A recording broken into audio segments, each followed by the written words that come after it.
As many people are awakening to the fact that viruses are nothing more than submicroscopic particles of dead cell debris, dead cell debris, that come from cells dying either naturally from apoptosis, meaning natural programmed cell death, or cells that are dying from necrosis due to overacidity and toxicity in the blood, and that virus particles are neither airborne nor contagious, nor do they cause any disease or illness, a fair too many people are still not understanding that all of germ theory is debunked.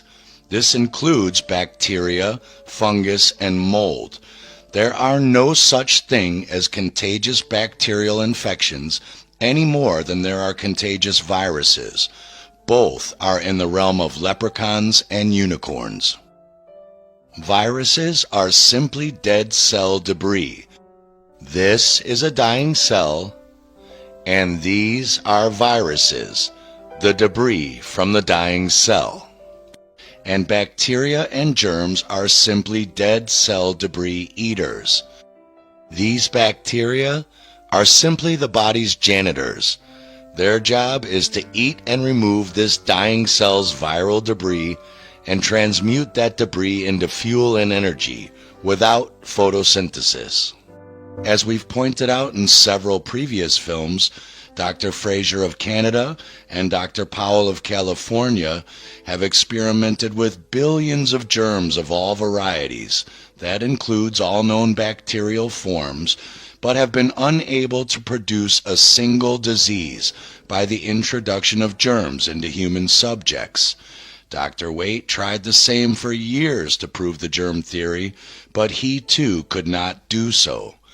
Dr. Cowan is correct when he states that no one has ever caused any disease in any person or animal by introducing into them just a pure isolated bacteria or virus, ever. The germ theory of disease is the origin of the myth of contagion. It is just a theory, not a fact, and it applies to all bacteria and germs, not just virus particles made out of dead cell debris. And here is the heart of all of the confusion. Though germs themselves are neither contagious, harmful, or toxic, under certain conditions, the byproducts of a small percentage of these germs can be highly toxic and poisonous. In the 1800s, Rudolf Virchow introduced the idea of using microscopes for autopsies, and scientists like himself, the chemist Louis Pasteur and Crooke, found bacteria in some of the throats and saliva of dead rotting corpses of people who had died of scarlet fever and pneumonia. They came up with the germ theory of disease, postulating that these bacteria must be secreting some kind of pathogenic poisonous toxin that was killing the cells of these people and causing their deaths. The first problem is they didn't always find these bacteria in the autopsies of people who died of scarlet fever and pneumonia. So how do you explain their deaths? That's like assuming fire is the cause of all duck deaths because we found all of these burnt duck corpses, but can't explain why these duck corpses have no burn marks. If germs are the sole cause of scarlet fever, tuberculosis, and pneumonia, then the same germs must be found in all people with these diseases, not just some of them. And they aren't. An inconvenient fact the big pharma cult hides from the general public. The second problem was the fields of biochemistry and molecular biology were not advanced in the 1800s, and we now know that bacteria do not produce toxins, but normal enzymes like amylases, lipases, and proteases used in food and alcohol fermentation or the production of lactates that either do not appear in a healthy human being, or if they do, never in such an amount as to make them dangerous. Enzymes are simply proteins that serve two functions. They can either take an advanced molecule like food or even snake venom and break them down into smaller materials that can be reused by the body or eliminated as waste. Or they can take smaller molecules and bind them together to make more advanced molecules that the body can use. Enzymes themselves are not poisonous or usually dangerous, but in certain cases, the breakdown byproducts like lactates and fermentation from them breaking down these complex materials can be highly toxic to the human body. Germs are the body's janitors, and their job is to eliminate all of the toxins and dead cell debris from the body and transmute that debris into other usable energy by the body's cells and other bacteria. These germs are not killing these strawberries or making them sick, and these strawberries did not catch these germs from the atmosphere around them. These strawberries are dead and dying already from being picked from the vine that feeds them oxygen, water, and mineral nutrients, and the germs are getting rid of the dead cell debris. Germs, dead cell debris eaters. You can see them clear as day coming from inside the strawberries, starting in the strawberries on the inside bottom of the pile that are getting the least light and oxygen exposure.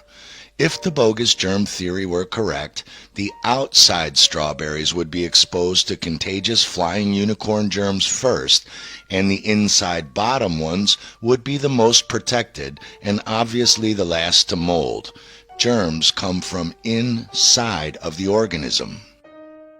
Just like the tiny percentage of snakes that are poisonous live where humans rarely encounter them, the tiny percentage of germs that create a toxic fermentation or lactate byproduct only live in an anaerobic environment that have no oxygen, meaning they live in dead or dying oxygen-starved human and animal corpses or rotting plant tissue. It is true, a tiny percent of these oxygen-deprived anaerobic bacteria can produce highly deadly toxins from fermentation as they break down dead, rotting animal and vegetable flesh. But unless you're actively seeking these toxins out to eat and drink, as most of them taste and smell too putrid and foul to eat or drink without vomiting, unless you inject these toxins directly into your bloodstream, like vaccines do, being afraid of catching the germs that created the putrefied waste is like walking around Oslo, Norway, in constant fear of an Indian king cobra attacking you. With quaxines, they actually do inject you with the dead or dying, putrefying, poisonous, rotting flesh of sick, cancerous monkey kidney tissue, aborted fetal tissue, sick cow bovine tissue fluids like calf serum or veal infusion broth or bovine albumin fraction. Then they add poisons like the toxic phenol red or toxic antibiotics like gentamicin and amphotericin. Sometimes they add some kidney tissue destroying enzymes like trypsin, and they inject this whole poisonous soup inside of your body to protect you from catching the same bacteria and viruses that are only created by the poisoning process of rotting tissue they used to make the vaccine in the first place.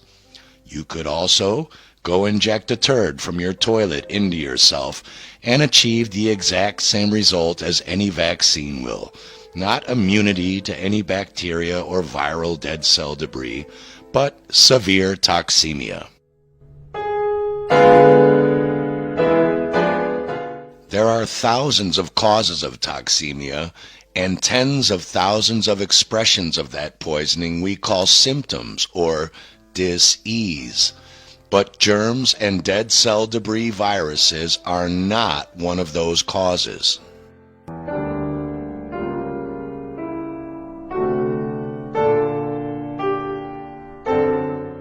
So how did we get here? It can all be traced back to these two political government assets and scientific frauds, Robert Koch and Louis Pasteur, whose purposely concocted fraudulent theories and experiments are still the basis of the bogus germ theory taught in allopathic medical schools to this day. The total damage, carnage, and human deaths accumulated from these two men's deceitful lies pales Hitler, Stalin, Mao, Pot, and Leopold combined. The fraud, Robert Koch, is considered the founder of medical bacteriology, and he is credited with discovering the bacteria he called tubercle bacillus, or Mycobacterium tuberculosis, in the dead rotting tissue and saliva of some, but not all of the subjects who had died from respiratory dis-ease. He claimed that these bacteria must have been the cause of the disease, but never explained why they weren't found in all of the subjects then, and still aren't to this day. What people don't know is that he had developed a poisonous magic drug he called tuberculin, and claimed it could cure tuberculosis. He broke the German laws by keeping the drug's ingredients secret, and was forced to flee Berlin after he poisoned and killed thousands of people with his magic drug. Thank God they didn't bring that back on the market. During this time, the British had illegally seized the Suez Canal and now had significant political, military, and trade advantages over Germany, being able to sail back and forth from India with their troops and goods without having to sail all the way around Africa. So, Otto von Bismarck called Robert Koch back and offered him 100,000 Reichsmark to create a false argument and proof that the British were bringing back contagious anthrax, smallpox, and the plague from India, to justify demanding a quarantine, stopping the British ships from docking at any Mediterranean ports for supplies, so they wouldn't spread these completely made-up plagues to all of Europe, and allowing the Germans to shoot at their ships at Gibraltar if they tried to come through with their alleged fake contagious diseases. The problem is, it was already well known and scientifically proven by Koch's contemporaries that bacteria cannot produce toxins inside of a living organism or inside of an oxygen-rich aerobic environment. So Koch cheated, and he killed mice by injecting them with the toxins from dead corpses. Just like anyone can make anthrax by leaving a spoiled egg or potato salad in the summer sun for a week, Koch produced these anthrax toxins in a bovine meat broth, just like the vaccine industry does to this day, and he injected that poison into the vein of a mouse, and the mouse died. The spleen of that mouse became swollen with the toxins as it tried to clean them out of the bloodstream, and then Koch transplanted that poison-filled mouse spleen under the skin of a frog. The frog convulsed and died, and Koch claimed he had just transmitted anthrax. He did the exact same thing by transplanting a poisoned dead mouse spleen into a frog's lungs. The frog died, and then he claimed he had just proven lung anthrax is contagious and deadly. In other experiments, he was cutting open the tracheas of animals with incisions, inserting the poisonous lab-grown liquids continuously, and when the animals died, he claimed it was the germs in the fluid that killed the animals, not cutting open their throats and pumping poisonous liquids down it. He never did any control experiments by cutting open animal throats and pumping the same amount of a harmless water or saline solution down to see if the animal also died from the procedure and not the germs or toxic fluid. Which is ironic, considering to this day Koch himself is credited for stealing Friedrich Gustav Henle's postulates, now called Koch's postulates, which claim you have to run the control group experiments on the healthy animals or tissue cultures, of which Koch himself never did any such thing in any of his own experiments, because Bismarck was paying him to fabricate a lie about contagious plagues for political use against British trade ships, not to conduct valid scientific experiments. All you have to do is look at how our elected democratic governments are all taking orders from non-elected big pharma think tanks and organizations, while blatantly and shamefully peddling their experimental gene therapy quacksine, and you can easily understand the immense power this cartel has obtained since the days of Koch. Which brings us from Deutschland to France, and perhaps an even bigger fraud, Louis Pasteur. Pan is known symbolically as the trickster god, and also the god of panic and the nature of the human psyche. Pandemics have been scapegoats, or rather scapegoats, since ancient times, used to blame and suppress upheavals, to control starvation situations, cover up military slaughters of innocent civilians in warfare, and to expel or quarantine political threats, troublemakers, and undesirables. You can see this same old tired, fear-based emotional con game being played out today on awakened people, being labeled anti-vaxxers, health threats to the general society, and excluded from public participation without their quacksine passports. And the same thing was going on in Pasteur's day as well. The French were at war with Germany, and in order to garner public support, the French government hired Pasteur, just like Bismarck did with Koch, to blame the Germans for a smallpox epidemic and justify invading and killing them so it didn't spread to France, and to justify killing civilians in the process. Those weapons of mass destruction got to be somewhere. Nope, no weapons over there. Maybe under here. Weapons of mass destruction got to be somewhere. Nope, no weapons over there. Maybe under here.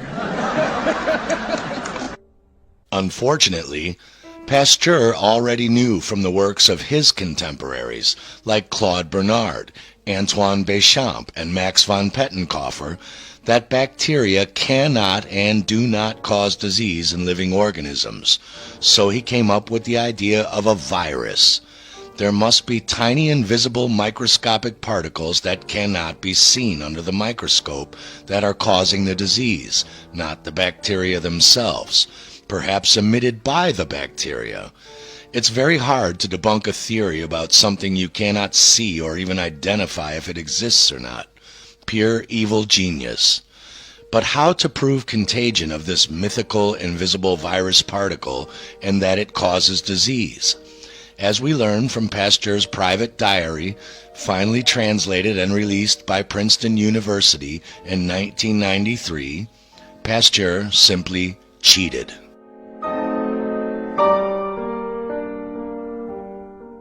In one of his experiments, he pressed the poisonous rotting flesh from a dead animal through a filter, then injected that poisonous liquid into the brain of a dog that was tied vertically onto a pole. He used a third of the volume of the dog's brain for the liquid injection. The liquid comes shooting out the other side. The dog convulses, barks, foams from the mouth, and dies. Pasteur claimed it was his fabricated rabies virus that killed the dog, not filling a third of its head with that poisonous fluid from a rotting animal corpse. Pasteur also claimed he had an antidote to his virus, or what we call today a vaccine, and he admits in his private journal that he was going around injecting poisons he claimed to contain viruses into animals and then injecting harmless fluids into other animals, and claiming the ones that died had not had his vaccination antidote, and the ones that didn't die had been vaccinated with his antidote, when none of them had. There are too many to mention in this film, but this guy, this fraud, is the father of vaccination and virology. The Germans had their antibiotics and chemotherapy, and the French now had their vaccinations. But what Pasteur didn't foresee was the advancement in microscopy technology that would actually allow future scientists to see the smaller than bacteria-sized particles under electron microscopes. Naturally, virologists were excited about this and started looking for these invisible particles that Pasteur claimed were causing contagious disease and illness. The problem is, because they are already falsely taught in their big pharma-controlled allopathic medical schools that Pasteur and Koch's theories were correct, and because Pasteur's diary wasn't released until over 100 years later, and because they are never taught in school to read and study the works of the people who already debunked germ theory over the last 170 years, like Bernard, Béchamp, Naissance, von Pettenkofer, Henle, Fraser, Powell, Waite, Rosenau, and these works are mysteriously missing from their special university medical libraries for med students. They are already working under a false assumption. They are just looking for the particles, not double-checking to see if the particles actually cause disease or are somehow airborne or contagious, which they aren't and don't. You can go see our 2-hour film, Virology Debunks Corona, for easy-to-understand details on virology fraud and what they actually do. Let's use an analogy. Let's say you were taught in school that it is a fact that the sky is probably theoretically actually a light purplish yellow, not blue. We'll call it the purple theory of sky. Even though there is zero proof of such a claim by using your own eyes, school said it was so you set out to prove it. Then you take a picture of the sky and you apply a computer-colored filter to it, and lo and behold, you've just proven the sky is purplish yellow. That's exactly how virologists create virus particles in a petri dish, by starving monkey kidney tissue of nutrients and then poisoning them with antibiotics and enzymes that kill the cells. And then as the cells break down, it creates the particles of dead cell debris. And they say, there it is, Pasteur's virus. Yeah, there it is, the sky is purplish yellow. Of course, in real life, the sky is blue, and in real life, virologists never see virus particles until they starve, poison, and kill the cells. That is because viruses are dead cell debris, and germs are dead cell debris eaters. The 3 most commonly asked questions are, what about chickenpox and chickenpox parties? And what about sexually transmitted diseases? Why is it 3 out of 4 people in our family all got sick at the same time together? How do you explain those? These are excellent questions, and this must be covered in 2 parts. First, the fallacy in all of these questions, and secondly, what is the method of these biological triggers if it's not caused by contagious germs and viruses? Unfortunately, the area of science pertaining to the second question is something big pharma and universities will never give research grants to properly investigate, as it will take down their multi-trillion-dollar-a-year allopathic drug empire. Only an idiot would fund their own demise. But first, the fallacies. Correlation does not imply causation. Nobody ever asks why 5 or 6 of the 12 kids at the chickenpox party didn't break out with chickenpox. Or why did some of them break out weeks later? Or why do some only child infants break out with chickenpox when they are not exposed to anyone with those symptoms? Or why some of those babies' mothers don't express measles or chickenpox when they themselves are either unvaccinated or haven't had any booster shots in 20 years.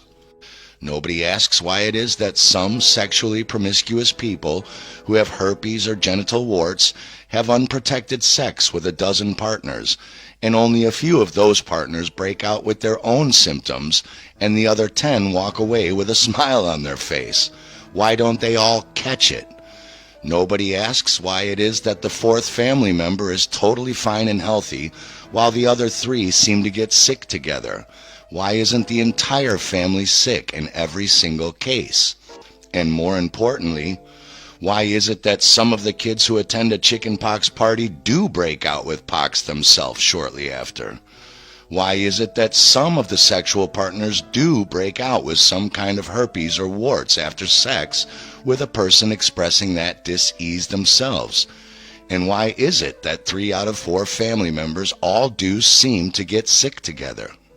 Remember, there is only one disease, toxemia, either from environmental or improper food beverage intake, pharmaceutical poisons, or from lack of oxygen and high acidity in the blood due to poor diet, major mental stress, and lack of exercise and improper shallow breathing.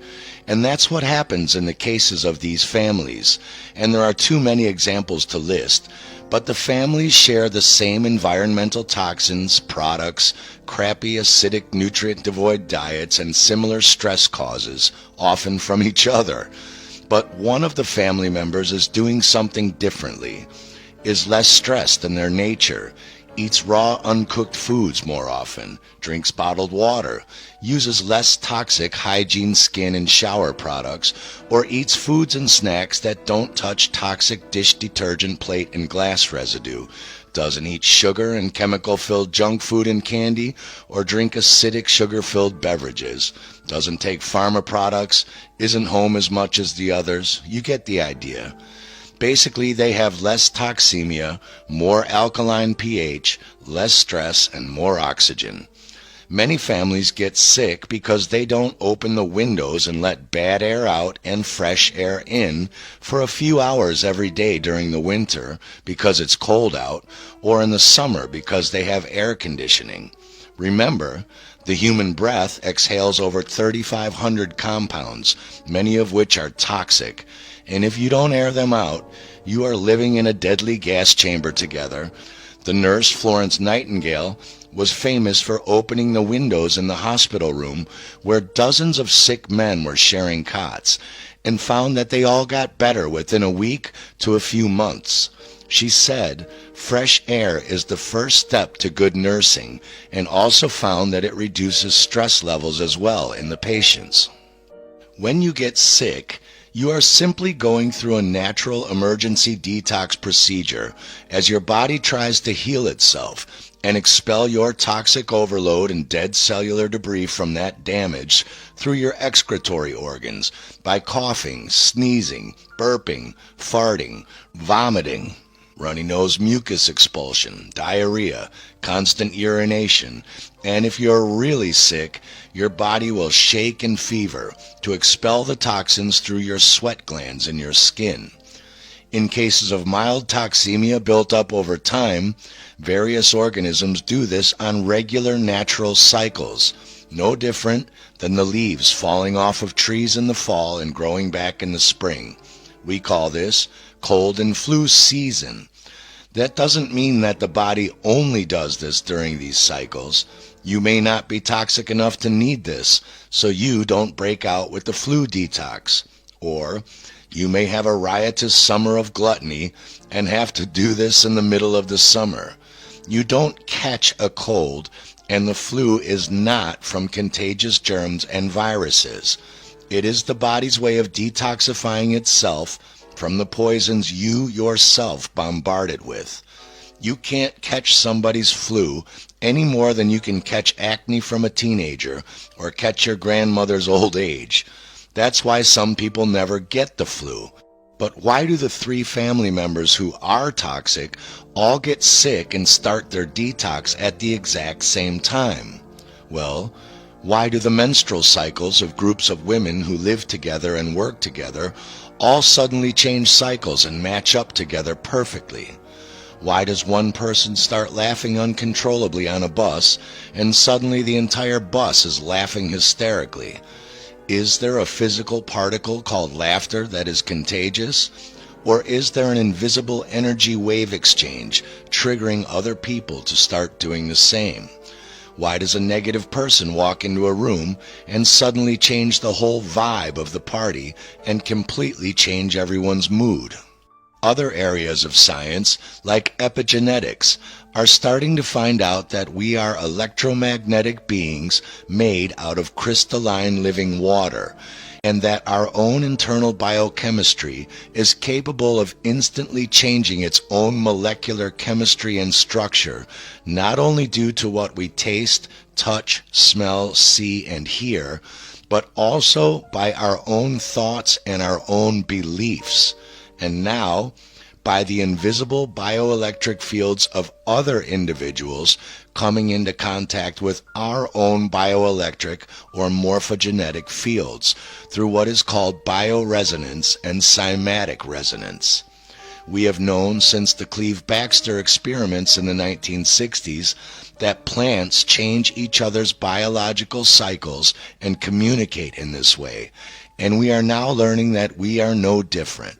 We also know through Dr. Masaru Emoto's experiments that spoken and written words change the actual crystalline structures of the water that makes up well over 70% of our bodies and can cause healing or disease.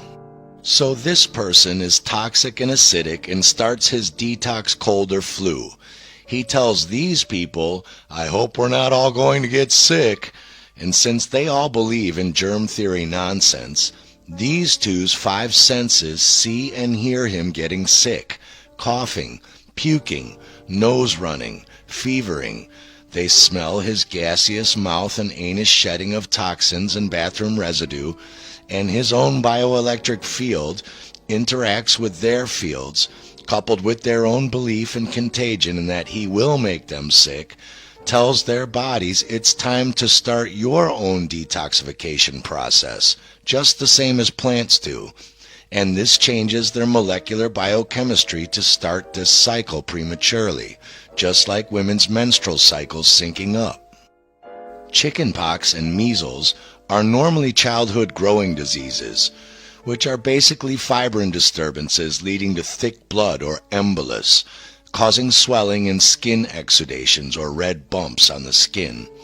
This is from a nutritional lack of potassium chloride and iron after changing diet from the mother's potassium-rich breast milk to regular foods, or for infants, from stress and either being poisoned by their toxic mother's milk, or they aren't getting enough potassiums and irons from a malnourished mother.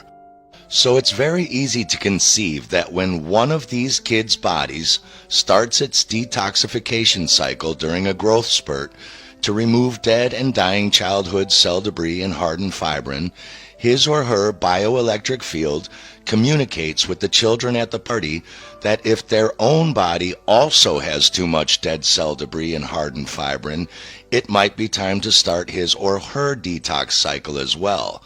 And it appears that they have caught some kind of contagious disease, even though the kids whose bodies are healthier or not malnourished or who are late growers don't need to detox fibrin yet, so they don't break out with the pox.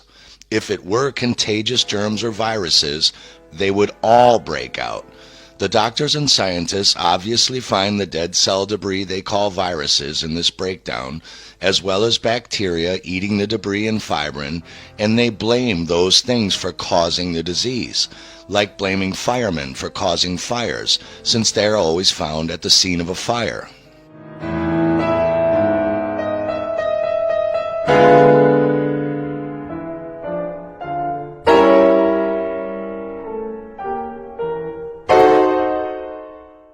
The human excretory system has many organs, but aside from the skin in emergency detox situations, all of the toxins in our body come out of three places: the mouth, genitalia, and anus. These are saturated with toxin residue, and these are the exact three places we find so-called sexually transmitted diseases, meaning these people have become so toxic that the skin in these areas is used to expel the excess toxic buildup. Just like chickenpox, there are always dead cell debris we call viruses and bacterial debris eaters found at these sites, and once again we falsely blame the firemen at the scene for causing the fire. This too happens in natural cycles, and they are no more contagious than a teenager's acne or Tide soap. They do, however, generate billions of dollars a year in profit for the pharmaceutical companies, selling people antibiotics and drugs that kill the janitorial bacteria and stop the body's detox process, making it appear like they have cured or treated you. And again, since Big Pharma controls the medical industry, they will never fund any serious studies into this phenomenon, and their controlled media goes out of its way to label this as pseudoscience, as again, only an idiot would fund the takedown of their own multi-trillion-dollar-a-year cash cow. And that's why even the most prestigious of Big Pharma-controlled allopathic medical schools will not teach our doctors and scientists about the suppressed findings of Antoine Béchamp and Gaston Naissance, because they found out long ago that germs do not cause disease and that you cannot kill germs. They observed that germs are pleomorphic, meaning shapeshifters, and can change from tiny little microparticle-sized spores, called somatids, into thousands of different bacterial, yeast, and even fungal forms. And even in those forms, they can produce other spores called bacteriophages that bring information, amino acids, and nourishment to other bacteria and even cells. And if you kill these different forms with acids and poisonous colorant dyes like antibiotics, they just return back to somatid spores again until their environment or terrain is right for life. And back they come to life again, eternally. These spores are indestructible, even by radiation or severe dehydration. Have you ever noticed it's only hospitals that have these superbugs, or what they call hospital-acquired infections? That's because hospitals are the only place that pass out poisonous bacteria-killing antibiotics to everyone like they're candy. They even look like candy. But bacteria are smart and pleomorphic.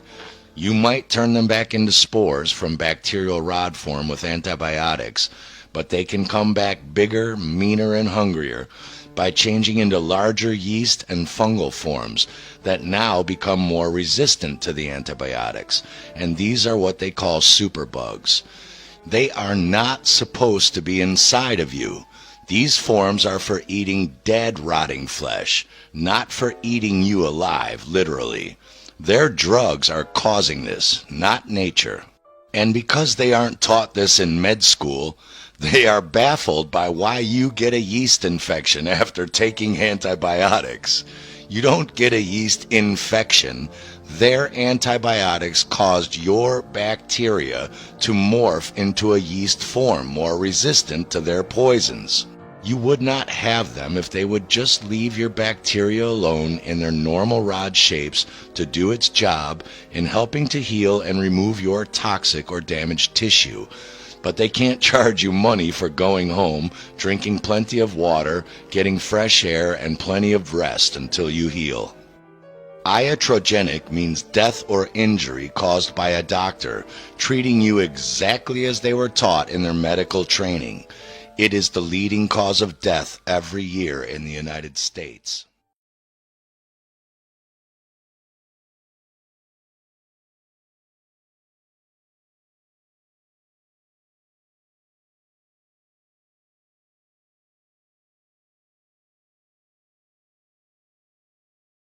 Witajcie, drodzy przyjaciele.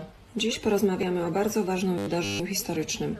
Dzięki mikrobiologowi Stefanowi Lamke 21 kwietnia 2021 roku otrzymaliśmy niezbity dowód na to, że wirusologia nie opiera się na metodach naukowych. Teraz przedstawię Wam ważny kontekst, który pomoże zrozumieć ten temat. Jeżeli jesteś wirusologiem i chcesz udowodnić istnienie wirusa i jego przyczynowy związek z chorobą, musisz wykonać 3 proste czynności. Pierwsza. Wyizoluj, czyli wyodrębnij wirusa z organizmu chorej osoby i oczyść go, aby miał produkt izolacji składający się wyłącznie z czystych cząsteczek wirusa i niczego więcej. Druga. Poobserwuj tego wirusa pod mikroskopem, zrób jego zdjęcie, przeanalizuj sekwencję jego genomu i określ, z jakich nukleotydów jest zbudowany.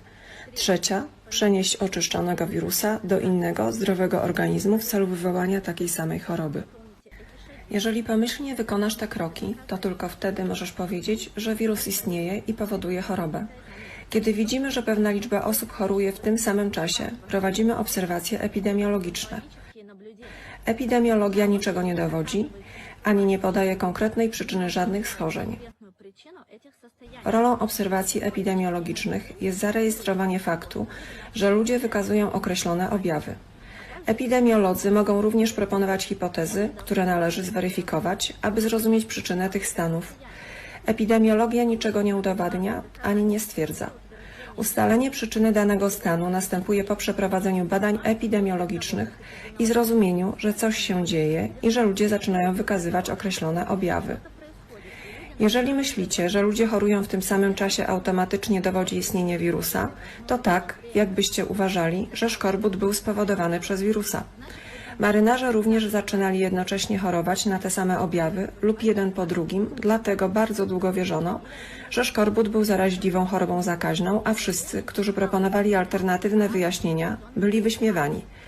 To samo dotyczy takich stanów jak beriberi czy pelagra, które uważano za choroby zakaźne, podczas gdy w rzeczywistości były one konsekwencją niedoborów pokarmowych. I nie są to jedyne przykłady. Każdy naukowiec lub kompetentny lekarz zgodzi się z tym, że same obserwacje epidemiologiczne nie dowodzą istnienia wirusa. Nie wiadomo, czy jest to wirus, czy nie. Uczciwi badacze rozumieją, że te choroby układu oddechowego mogą być spowodowane różnymi czynnikami, takimi jak chemikalia, zanieczyszczenie powietrza, toksyczny styl życia i wiele innych czynników. Wystarczy spojrzeć na ogromną liczbę publikacji naukowych na temat polekowego zapalenia płuc. Istnieje ponad 600 znanych leków wywołujących zapalenie płuc, a lista ta obejmuje wiele powszechnie stosowanych leków, takich jak paracetamol, antybiotyki, statyny, a nawet aspiryna. Naprawdę możemy spędzić cały dzień dyskutując o czynnikach, które mogą prowadzić do chorób układu oddechowego. Dlatego, jeżeli naszym celem jest określenie prawdziwego czynnika, który powoduje chorobę u danej osoby, a nie tylko narzucenie czegoś, co jest wygodne tylko dla nas, to bezstronnie będziemy badać wszystkie możliwe przyczyny i nie będziemy się trzymać czegoś, co nie jest pewne. W wirusologii wyizolowanie wirusa nie oznacza wyodrębnienia go z organizmu chorego pacjenta, ale wykonanie tzw. hodowli komórkowej. Pobierają próbkę płynu płucnego, z którego nie izolują wirusa, więc nie mają pojęcia, czy w ogóle jest w tej próbce, a następnie nakładają je na komórki Vero, czyli komórki z nerki małpy, i dodają duże ilości antybiotyków przeciwbakteryjnych i przeciwgrzybiczych. Poważnie ograniczają również odżywianie komórek, powodując ich głód. Następnie obserwują efekt cytopatyczny, czyli śmierć komórek i twierdzą, że świadczy to o obecności wirusa w próbce i jego chorobotwórczości. Jednak antybiotyki i leki przeciwgrzybicze, które wirusolodzy dodają do głodujących komórek, są silnymi cyto- i nefrotoksynami. Zatem, co tak naprawdę zabiło komórki? Toksyczne leki i głód, czy hipotetyczny wirus? Odpowiedzi na to pytanie powinny dać eksperymenty kontrolne, w których wirusolodzy pobieraliby materiał niezakażony, np. wydzieliny od osoby zdrowej lub roztwór sterylny i zastosowali te same warunki, czyli taką samą ilość antybiotyków, zmniejszone odżywianie i pokazali, że efekt cytopatyczny nie wystąpił. Wtedy będzie w 100% jasne, że te leki i głód nie mogą spowodować śmierci komórek. Czy taki eksperyment przeprowadzono przynajmniej raz w całej historii wirusologii? Nie, nie dla żadnego tak zwanego wirusa chorobotwórczego. Nie dość, że w wirusologii izolacja nie oznacza uzyskania próbki wirusa, ale wykonanie hodowli tkankowej, która nie ma nic wspólnego z izolacją, to również nigdy nie przeprowadza się próby kontrolnej, co w nauce jest po prostu nie do przyjęcia. Dlaczego eksperymenty kontrolne nigdy nie są wykonywane w wirusologii? Ponieważ pociągnęłoby to za sobą wyniki, które doprowadziłyby do zniknięcia wirusologii. John Enders, człowiek, który wymyślił tę oszukańczą procedurę, która nazywana jest dziś przez wirusologów izolacją, przeprowadził kiedyś eksperyment kontrolny, który wszyscy zignorowali. W swojej publikacji z 1954 roku, zatytułowanej Rozmnażanie w kulturach tkankowych cytopatogennych od pacjentów z odrą, gdzie jako pierwszy opisał wyniki swojej hodowli tkankowej, podaje: drugi czynnik uzyskano z niezainfekowanej hodowli komórek nerki małpy. Zmiany cytopatyczne, jakie wywołał w niewybarwionych preparatach, nie mogły z pewnością zostać odróżnione od wirusów izolowanych z odry. To jest bardzo ważne stwierdzenie i dlatego przeczytam je jeszcze raz. Drugi czynnik uzyskano z niezainfekowanej hodowli komórek nerki małpy. Zmiany cytopatyczne, jakie wywołał w niewybarwionych preparatach, nie mogły z pewnością zostać odróżnione od wirusów izolowanych z odry. Wirusy pozyskane od pacjentów z odrą to po prostu próbka wydzielin pobrana od chorej osoby, czyli nie jest to izolowany wirus. W tym przypadku Enders pobrał próbkę od dzieci. Enders podaje, że przeprowadził eksperyment kontrolny. Wziął kulturę komórkową, umieścił ją w tych samych warunkach, czyli mocno ograniczył odżywianie i dodał toksyczne antybiotyki, ale nie użył żadnego materiału od chorego. Używał tylko komórek z nerki małpy, diety głodowej i antybiotyków i uzyskał wyniki, jak mówi, nie do odróżnienia od wyników, które uzyskał przy użyciu tak zwanego materiału zakaźnego zawierającego wirusa. Jest to bezpośredni dowód na to, że efekt cytopatyczny nie jest spowodowany przez jakiegokolwiek wirusa, ale przez toksyczne warunki samego eksperymentu. Co się dzieje potem? Zdarza się, że podczas rozpadu komórkowego komórki uwalniają ogromną ilość różnych cząstek zawierających materiał genetyczny. Pochodzą z rozkładających się komórek nerki małpy, płynu z ludzkiego płuca oraz płodowej surowicy cielęcej, którą zawsze dodają do hodowli tkankowej. Enders dodawał tam także krowie mleko. Mamy więc kilka źródeł materiału genetycznego: komórki małpy, płyn z ludzkich płuc, płodową surowicę krwi cielęcej i mleko. Wszystkie te rzeczy zawierają materiał genetyczny, więc podczas rozpadu wszystkie produkują cząsteczki, pęcherzyki zewnątrzkomórkowe z kwasem nukleinowym wewnątrz. Jednak pojawienie się tych cząstek jest ogłaszane jako dowód na to, że wirus się rozmnożył. Zobaczmy, o czym pisał Enders w swojej publikacji z 1957 roku zatytułowanej „Wirus odry. Podsumowanie eksperymentów dotyczących izolacji, właściwości i zachowania”. Rakel ostatnio doniósł o podobnych odkryciach, a ponadto wyizolował czynnik z tkanki nerki małpy, który jak dotąd jest nie do odróżnienia od ludzkiego wirusa odry. Jednak problem pochodzenia czynnika odpowiedzialnego za obecność tych przeciwciał u pozornie normalnej małpy nie został jeszcze rozwiązany. Tutaj Enders mówi, że nie wie, czy te cząstki uzyskane w wyniku efektu cytopatycznego to wirusy, czy tylko produkty rozpadu komórek. Inny cytat z tej samej publikacji. Istnieje potencjalne ryzyko wykorzystania kultur komórek naczelnych do produkcji szczepionek zawierających osłabionego wirusa, ponieważ obecności innych czynników, które mogą być utajone w tkankach naczelnych małp, nie można jednoznacznie wykluczyć żadną znaną metodą. Co to znaczy? Oznacza to absolutnie to samo, co współcześni badacze powiedzieli w 2020 roku. Oto cytat z publikacji z czasopisma Wirusy z 2020 roku. Rola pęcherzyków zewnątrzkomórkowych jako sojuszników wirusów HIV, HCV i SARS, gdzie omawiane są pęcherzyki zewnątrzkomórkowe w odniesieniu do tego, co nazywają wirusem HIV, SARS i wirusowym zapaleniem wątroby typu C. W dzisiejszych czasach oddzielenie pęcherzyków zewnątrzkomórkowych i wirusów za pomocą kanonicznych metod izolacji pęcherzyków, takich jak ultrawirowanie różnicowe, jest prawie niemożliwą misją, ponieważ często są one współgranulowane ze względu na podobny rozmiar. Aby rozwiązać ten problem, w badaniach zaproponowano oddzielenie pęcherzyków zewnątrzkomórkowych od cząstek wirusa poprzez wykorzystanie ich różnej prędkości migracji w gradiencie gęstości lub wykorzystanie obecności specyficznych markerów, które odróżniają wirusy od pęcherzyków zewnątrzkomórkowych. Jednak do tej pory nie istnieje niezawodna metoda, która faktycznie może zagwarantować całkowitą separację. Ten cytat oznacza, że tak zwane wirusy i pęcherzyki pozakomórkowe są tak identyczne, że nie można ich nawet odróżnić ani oddzielić od siebie. To jest po prostu niemożliwe. W związku z tym, jakie są podstawy do twierdzenia, że po efekcie cytopatycznym patrzysz na wirusa, a nie na egzosom lub inny produkt rozkładu komórek? Nie ma absolutnie żadnych podstaw. Gdybyś przeprowadził eksperymenty kontrolne, a także wyizolował te cząstki i udowodnił ich patogenność, moglibyśmy powiedzieć, że to wirus, ale wirusolodzy nigdy tego nie robią.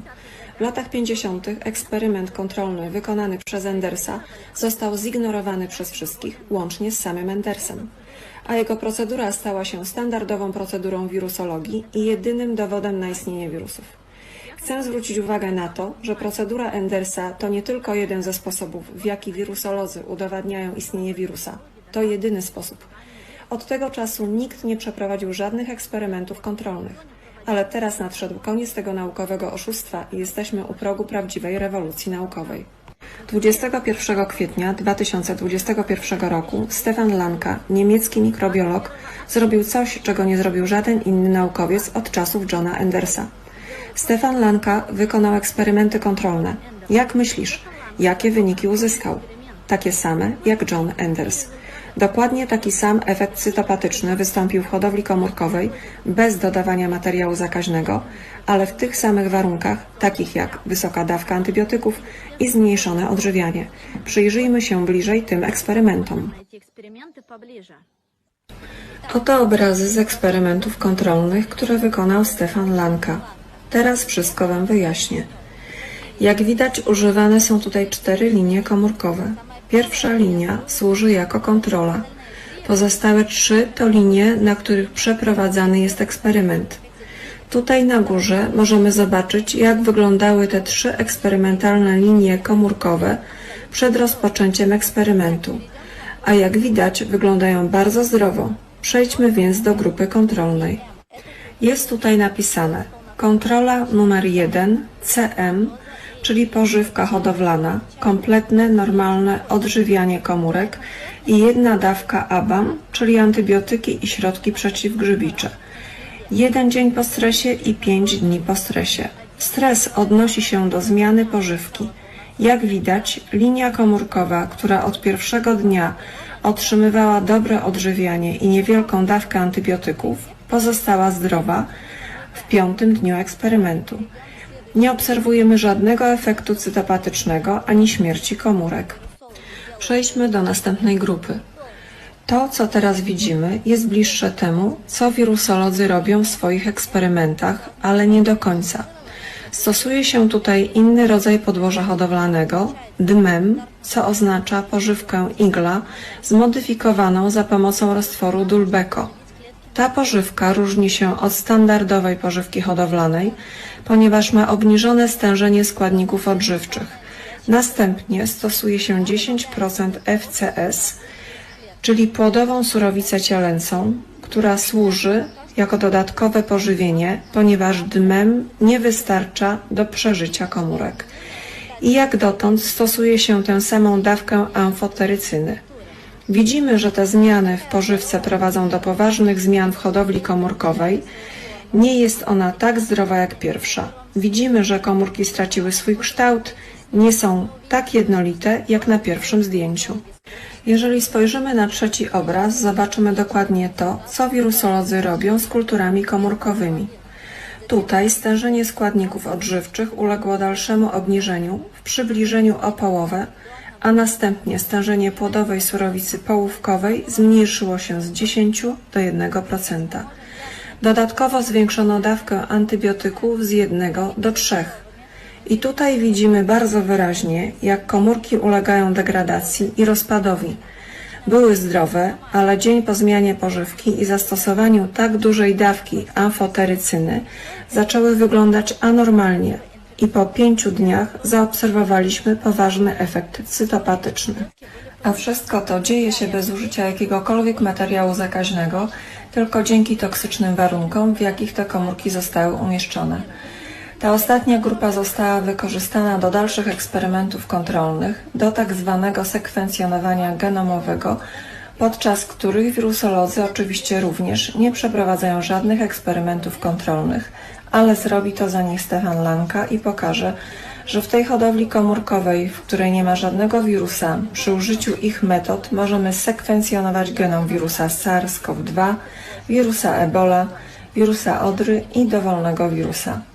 Porozmawiam o tych eksperymentach później, kiedy się zakończą. Nie będziemy o tym teraz dyskutować. Ale jak widać, do tej kultury komórkowej dodano źródło RNA, które otrzymuje się z drożdży, ale nie ze zwykłych drożdży, ale z substancji matrycowej. Został tam dodany, ponieważ wirusolodzy dodają płyn płucny pacjenta do hodowli komórkowej, wprowadzają dużą ilość kwasów nukleinowych Dlatego za pomocą RNA z drożdży próbowano naśladować wydzielinę pacjenta, która jest bogata w takie cząsteczki. Drożdżowe RNA jest całkowicie obojętne, w żaden sposób nie jest patogenne, ale tutaj widać, że jego obecność powoduje większy efekt cytopatyczny, chociaż nie jest związany z żadnym patogenem. Ten eksperyment obala wszelką teorię, na której zbudowana jest wirusologia. Teoria, że wirusy istnieją i powodują choroby, została całkowicie obalona. Eksperymenty te pokazują, że wirusolodzy nazywają dowodami na istnienie wirusa w próbce tkanki po prostu konsekwencje samych warunków eksperymentów w laboratorium, niespowodowane nigdy obecnością nieistniejącego wirusa. Jak powiedziałam wcześniej, jesteśmy u progu bardzo prawdziwej rewolucji naukowej i medycznej. Proszę każdego z Was o udostępnienie tego filmu, gdzie tylko się da, bo tylko w ten sposób możemy urzeczywistnić tę rewolucję. Praca naukowa Stefana Lanki, o której Wam dzisiaj mówiłam, nie będzie mogła zostać opublikowana w żadnym czasopiśmie naukowym. Informacje te będą w miarę możliwości ukrywane. Dlatego obowiązkiem każdego z nas jest dzielenie się tymi informacjami. Tylko w ten sposób może uzyskać wystarczający rozgłos, aby wpłynąć na bieg naszej historii.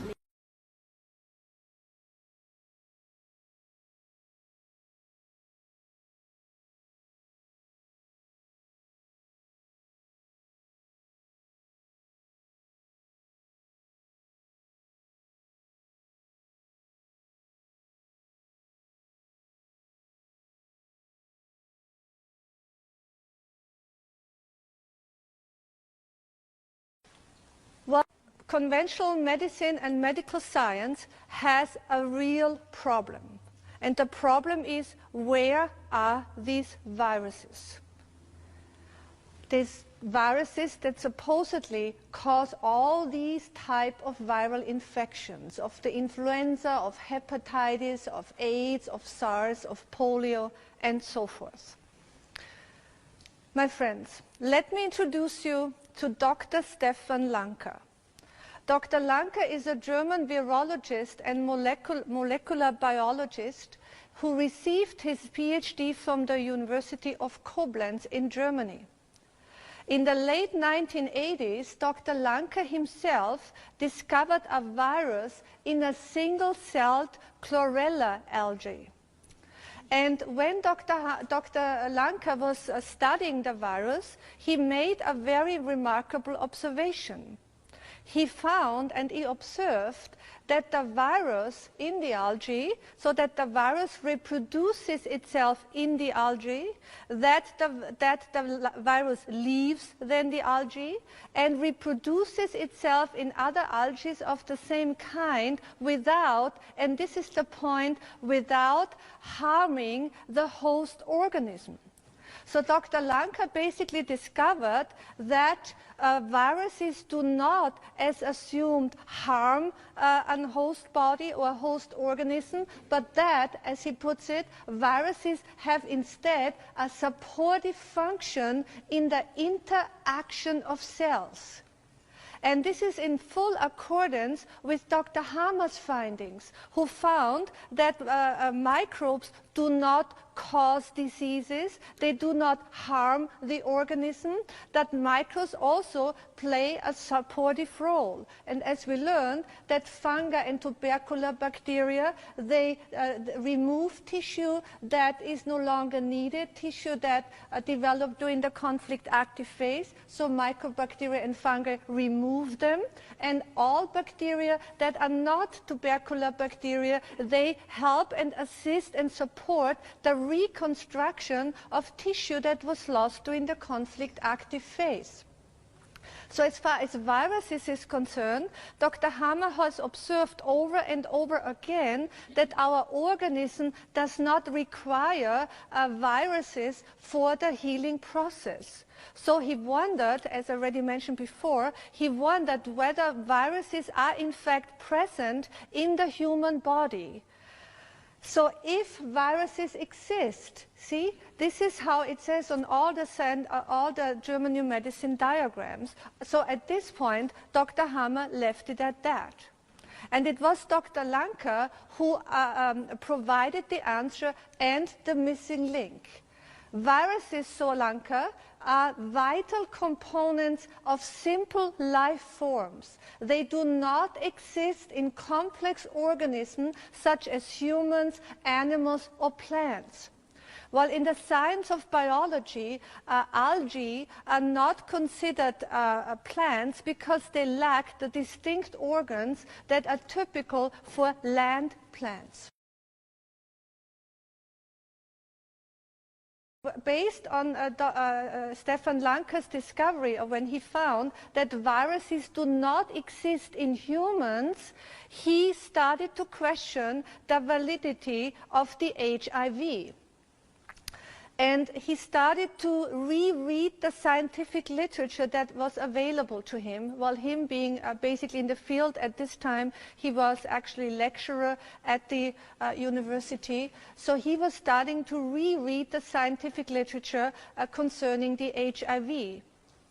And he was stunned, to say the least, to find that there is no scientific evidence at all of the existence of the HIV, because the virus has never been isolated from a host cell, which is the basic and the main criterion of proving the existence of a virus. Dr. Lanka was not the first who exposed the fact that the HIV cannot be proven and isolated. Actually, I recommend to you to go to the website virusmyth.com. This website contains over 1,500 pages with more than 1,000 articles written by renowned scholars that also reveal the same truths. And these are just two quotes I would like to share with you from that site. First, up to today, there is no single scientifically convincing evidence for the existence of HIV. Not even one such a retrovirus has been isolated and purified by the methods of classical virology. Dr. Heinz Ludwig Sanger, Emeritus Professor of Molecular Biology and Virology, Max Planck Institute for Biochemistry in Munich. If there's evidence that HIV causes AIDS, there should be scientific documents which either singly or collectively demonstrate that fact. There is no such document. Dr. Kari Mullis, biochemist who received the Nobel Prize for Chemistry in 1993. Well, needless to say, that after Stefan Lanka exposed the HIV scam, he was quickly ousted by the academic community. But Dr. Lanka filled lecture halls when he gave his presentations about the HIV scam. And one day, Stefan Lanka had a brilliant idea. He encouraged the public, so encouraged his audience not to believe him and to question the authorities themselves. So thousands of letters were written to local and federal politicians, to health agencies, to university clinics, and to renowned establishments like the Robert Koch Institute in Germany. So thousands of letters were written, but nobody could deliver. Nobody could show any proof or any picture of such an isolated HIV virus. All these people got were reply letters with references to the same old. So armed with these letters, Dr. Lanka went to court. And on January 15, 2008, the judge of the District Court of Dortmund in Germany publicly announced, quote, Dr. Ulrich Markus, the press spokesman of the Robert Koch Institute, informed me that the HIV virus cannot be isolated. This quote is from Dr. Lanka's book. The English translation would be Vaccination, Genocide in the Third Millennium. The book, unfortunately, is not available in English. It's published in 2001 in German. Well, with this in mind, my friends, this is very difficult to take. Over 20 million people have died of AIDS. Millions of people were treated and are still treated with highly poisonous drugs, including AZT, which is a chemotherapeutic agent with extreme toxicity. So millions of people have lost their life because they were made to believe that AIDS is a deadly disease caused by a deadly virus, and as it turns out, a virus that does not even exist. The sorrows caused by this HIV cover-up are immeasurable.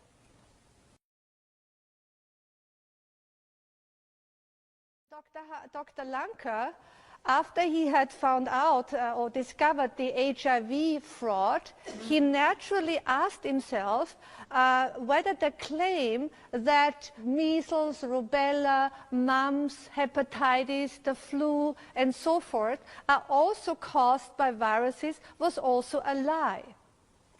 So he started to reread and revisit the scientific literature. And it turned out to be the same thing. There was not a single paper that would prove or show the existence of these viruses. And he repeated the same strategy that worked well with the HIV.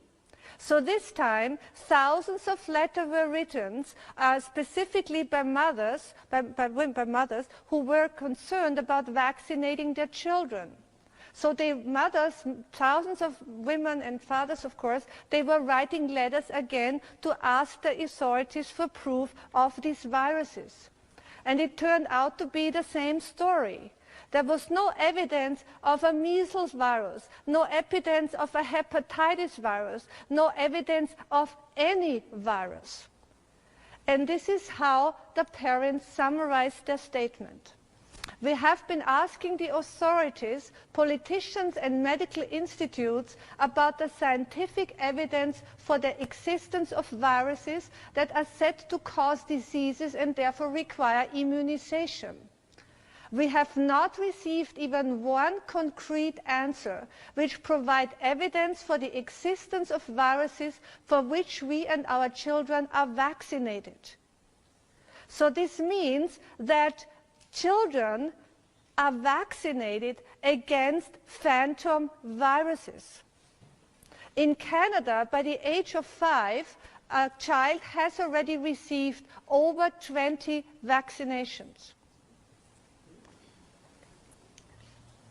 In 2006, Thorsten Engelbrecht and Klaus Köhnlein published the book Virus Mania. The book is now available since 2007. And in this book, the two authors demonstrate that scientifically sound evidence for the existence of the viruses that supposedly cause the avian flu, cervical cancer, SARS, BSE, hepatitis, AIDS or polio has never been provided. Quote, as with HIV, isolating one of these viruses in a purified form with its complete genetic material and virus shell directly from it and then imaging it with an electron microscope has never taken place. So let's look at some of these images of viruses that circulate on the internet and in medical journals. Okay, these are just a few examples. You can Google this yourself. Just Google hepatitis virus and so forth. And that is what we find. Well, what are we seeing here? Well, most of these images look more than artwork than images of a suggested virus.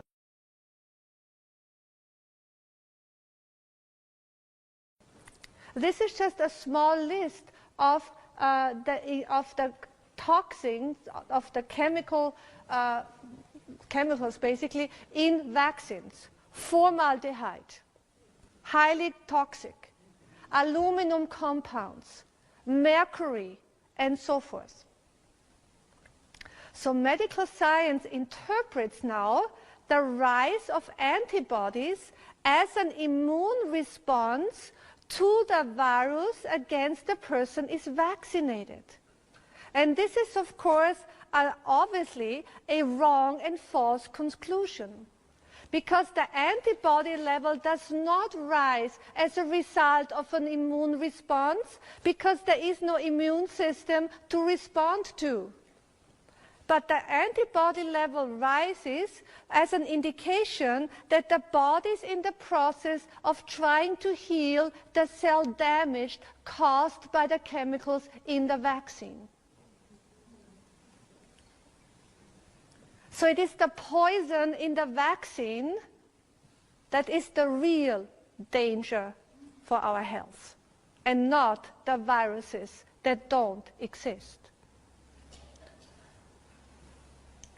Another important point, because if these chemicals, these toxins, enter the brain, this can cause serious nerve damage and neurological symptoms like paralysis, epileptic seizures, and symptoms of autism, which explains why the incidence or numbers of autism was shooting up as a result of vaccination of children, right? But in order to understand this better, why toxin actually enter the brain, we have to understand the function of the blood-brain barrier. The blood-brain barrier is a selective filter that prevents harmful substances from entering the brain. Only water, sugar, and fat solubles are allowed to pass through this barrier.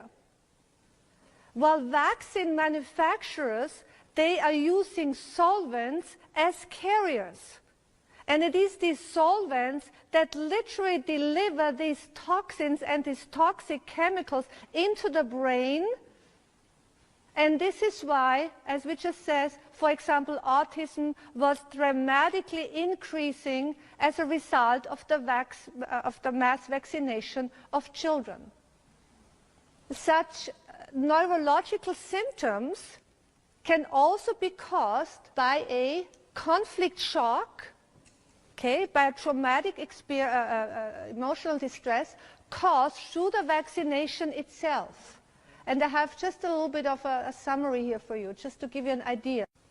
Symptoms that are triggered or can be triggered by the vaccination experience itself.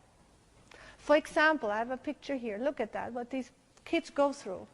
Not being able to escape, feeling stuck, feeling tied down, feeling held down, causing paralysis, Guillain-Barré, multiple sclerosis, epileptic seizures. Remember at the beginning I was explaining that this conflict impacts in the motor cortex that controls our muscle movements. So when a child has such a conflict, and the conflict impacts in the motor cortex, causing these symptoms. A child can suffer, even an adult, an attack conflict, with the needle going in, scare of feeling attacked, anger conflicts, fear, disgust conflicts causing diabetes or hypoglycemia. Okay? I just can give you a little summary here, an overview. So are vaccines safe? Are vaccines effective? This is the question we started out with. Do we want them? Do we need them? Are vaccinations even justified? The answer is a clear and definite no, because, let's summarize it. Vaccines contain extremely harmful toxins. The presence of viruses in the human body has never been scientifically proven. Based on the fourth biological law, microbes don't cause diseases, but play a supportive role during healing. And most of all, my friends, and this is the new medical paradigm, it is our psyche where diseases originate. So it is our psyche where diseases begin to heal. So with German New Medicine, my friends, we are in control. So I thank you very much.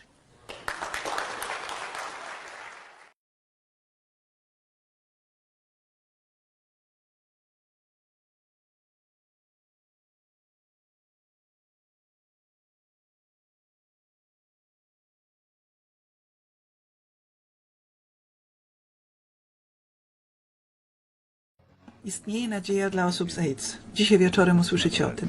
Witam panią Marią Papagianidou. Dobry wieczór. Dobry wieczór. Pani Papagianidou jest dziennikarką i byłą pacjentką, której zdiagnozowano AIDS. Ona mówi o tym i o swojej walce otwarcie. Pani Papagianidou daje państwu nadzieję. Mówią, że AIDS jest chorobą nieuleczalną. 12 lat miałam szczególnie silne wydanie AIDS i wszystkie możliwe objawy. Czasami czułam się strasznie źle, czasami trochę lepiej. Dzisiaj jestem zupełnie zdrowa, bez lekarzy i bez żadnych środków farmaceutycznych na AIDS. To jest pan Panos Papachristopoulos. Dobry wieczór. Dobry wieczór. Pan Papachristopoulos jest lekarzem i szefem oddziału dermatologicznego w Szpitalu Ewangelickim. Miesiąc temu na międzynarodowej konferencji, która odbyła się w Atenach, postawiono bardzo mroczne wnioski w powiązaniu z AIDS, które dotyczą każdego z nas. A więc powiedziano tam, że Grecy coraz mniej zapobiegają. To zapobieganie ma raczej specyficzny charakter. Chodzi tu o seks przy użyciu kondomu. Powiedzmy to otwarcie. Nazwijmy to ich językiem. Na podstawie sondaży i badań naukowych stwierdzono, że seksualne zbliżenia w Grecji są coraz bardziej niebezpieczne, ponieważ rzadko stosuje się środki chroniące. Liczba infekcji rośnie. Tutaj mamy jedno wolne miejsce. Chciałbym zaprosić pani męża. Szanowni państwo, przedstawiam państwu męża pani Papagianidou. Ta para jest od 3 lat małżeństwem. Pan Papagianidou wie, że istnieje problem. Spytajmy go, jak podszedł pan do tego problemu? Ten temat studiuję od 1984 roku i wiem, że pozytywny wynik testu na HIV nie oznacza, że jesteś chory albo że znaleziono wirusa, więc wiedziałem, że ona nic nie ma. On zaczął badać sprawę w 1984 roku podczas swoich biologicznych studiów na Uniwersytecie w Montrealu i wiedział, że pozytywny test na HIV wcale nie oznacza, że ma się groźnego wirusa. Gilles pokazał mi w 2006 roku zupełnie inną stronę AIDS. Był to dla mnie jeszcze większy szok, ponieważ dowiedziałam się o tym dopiero po wielu latach cierpień. Nie wiem, jakim cudem udało mi się przeżyć to piekło. Prawie straciłam wzrok. Cierpiałam na zaniki pamięci. Nie wiedziałam, kim jestem. Mogłam przecież równie dobrze umrzeć i nigdy nie dowiedziałabym się, że istnieje jeszcze inna strona AIDS.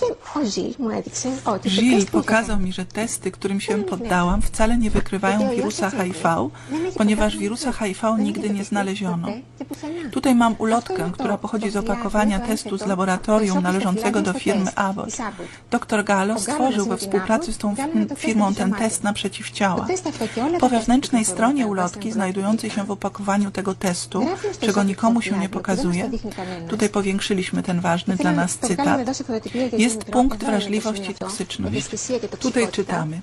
W chwili obecnej nie ma żadnego standardowego badania, przy pomocy którego można by stwierdzić obecność przeciwciał na HIV-1 i HIV-2 w krwi człowieka. Ci, którzy stworzyli ten test, to piszą. Tego nie pokazuje się nikomu. Jak pytamy lekarzy dlaczego, to słyszymy, że nie wolno im, ponieważ rząd im zabrania. Przed 2 laty wysłałam do Ministerstwa Zdrowia oficjalne pismo z prośbą o pokazanie nam dowodów na to, kiedy wirus został wyizolowany, gdzie można znaleźć dokument potwierdzający przeprowadzenie naukowego eksperymentu, który udowadnia istnienie wirusa HIV oraz, że jego istnienie powoduje śmierć komórek immunologicznych.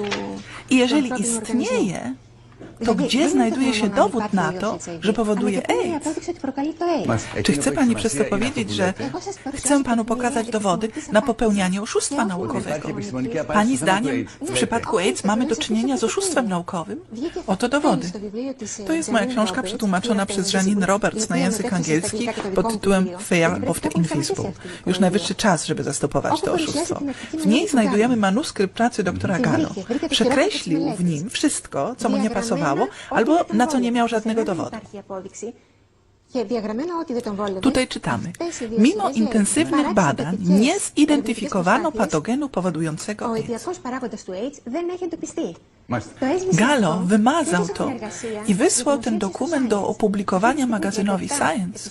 Teraz 37 naukowców z całego świata domaga się od Science wycofania tego dokumentu, z którego wynika, że AIDS jest sztucznie stworzoną konstrukcją. Przerwijmy tutaj na moment. Byłem sprawdzić telefony, które otrzymaliśmy. Setki osób zadzwoniły do nas. To, co większość z was mówi, to pozwólcie wypowiedzieć się pani Papagiannidou. My wszyscy pełni nadziei poszukujemy optymistycznej wieści i pani Papagiannidou nam ją dzisiaj daje. Podobno była zarażona wirusem, a dzisiaj mówi, ja żyję. Przed 3 laty wyszła za mąż i dziś prowadzi normalne życie. Chciałabym tutaj powiedzieć, że nie należę do wyjątków czy rzadkich przypadków. Wyróżniam się tylko tym, że mówię o tym publicznie.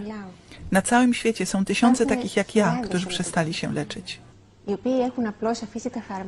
Dlaczego wyszła pani z ukrycia i mówi pani o tym publicznie? Uważam to za bardzo odważne i waleczne.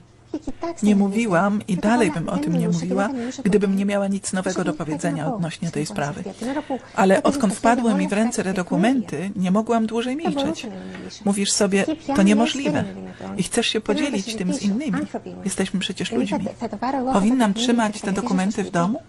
Lekarze prowadzą AIDS procedurę, która, jak to można udowodnić, jest błędna.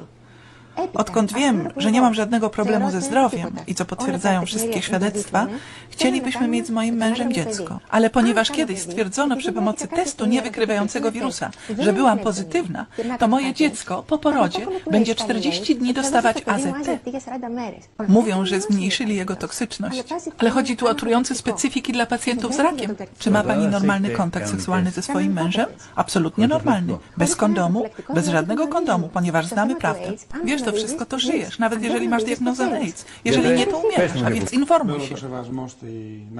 Z całym respektem dla opinii pani Papagiannidou, ale uważam, że jest ona namacalnym przykładem. Przypominam, że zanotowano dużą ilość przypadków spontanicznego zdrowienia, bez terapii czy interwencji. Mógłbym tutaj powiedzieć więcej o tym, ale respektuję pani opinię. Nie mogę jednak uwierzyć, żeby istniała jakaś światowa konspiracja. Okej, może istnieją naukowcy, którzy biorą łapówki od korporacji, dopuszczają się niegodziwych rzeczy, ale żeby istniała światowa konspiracja, włączając wszystkich naukowców z wszystkich krajów. Pani Papagiannidou, chciałaby pani coś powiedzieć? Proszę pozwolić mi na skorygowanie pana. Z wielkim szacunkiem, bez złych zamiarów. Tak, rozumiem, ale to nie jest kwestia opinii. Ja domagam się dowodów. Czy to jest opinia? Nie wierzę. Chciałbym powiedzieć coś słuchaczom, bo robi się późno.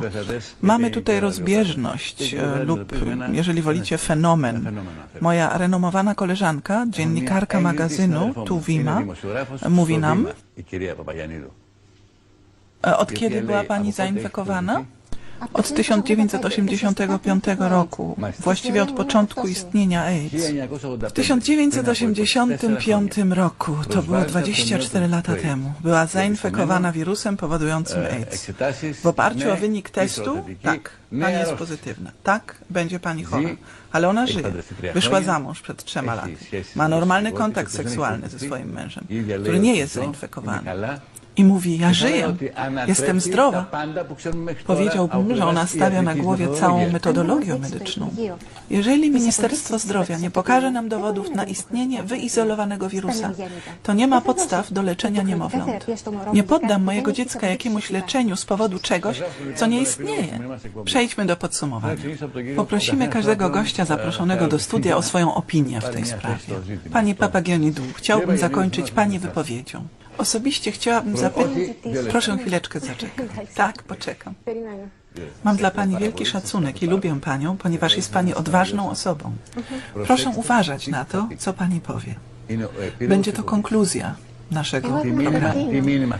Co chciałaby pani przekazać zainfekowanym osobom, ale również innym, na przykład tym dziewczynom, które są konfrontowane z tym problemem. Chłopcom również. Chciałabym powiedzieć coś bardzo prostego. Jeżeli będziecie robili ten test, to zażądajcie pokazania ulotki. Ona znajduje się w opakowaniu. Ją powinno się wam pokazać. To my za to płacimy, greccy podatnicy. Szukajcie sami i wyciągajcie własne wnioski, ale szukajcie informacji sami. Nie zdawajcie się na te, które otrzymujecie, ponieważ ukrywa się przed wami ważne dane. To wszystko. Jest to bądź co bądź bardzo ważna sprawa. Naturalnie sprawa jest olbrzymia. To problem informacji, o czym wszyscy tutaj mówili, połączony z niebezpieczeństwem.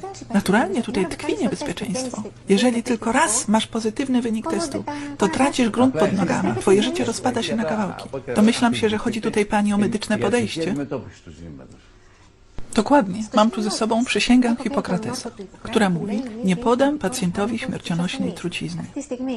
Obecnie osoby HIV pozytywne najczęściej umierają na choroby wątroby wskutek działania ubocznego farmaceutyków. Nie ma to nic wspólnego z AIDS. Podawane są śmiercionośne leki, które nie leczą, tylko zabijają. Nikt się nie uratował. I my sami jeszcze to finansujemy. Greccy podatnicy. A więc domagajcie się dowodów. Przecież chcecie wszyscy więcej informacji, czy nie tak? Dlaczego nam o tym nie mówią? Chodzi o jakość informacji. Dziękujemy bardzo, że była pani u nas. Program prowadziłam z wielką przyjemnością.